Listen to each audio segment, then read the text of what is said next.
So the night Askar was born, we noticed shortly after that he was probably not as strong as he should be, and there was potentially a problem. So we had to take him that evening to the hospital, and him and Mom had to stay there for about a week before they could come home safely.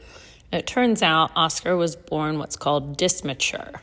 So while Chloe was full term with him, he was a little bit compromised. I think her placenta was a little bit compromised, so he wasn't getting the full nutrients that he should have. So when he was born, he was actually only 59 pounds, when a typical foal should be about 100.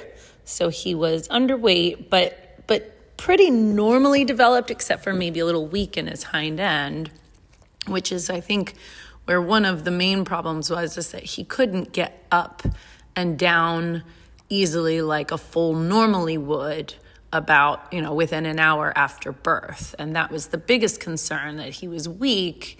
And if he couldn't get up and down like a normal foal, then he couldn't get out of Mom's way. He couldn't get up to eat. So we really needed to make sure that him and Mom had the best care possible so that he had the best chance.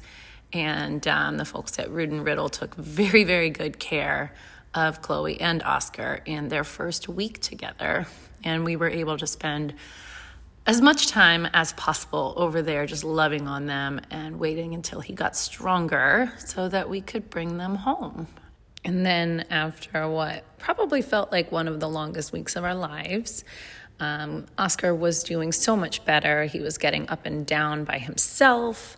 We were confident that it was safe to bring him home. And it's hard now to believe that he's the same colt that was so weak in those first days.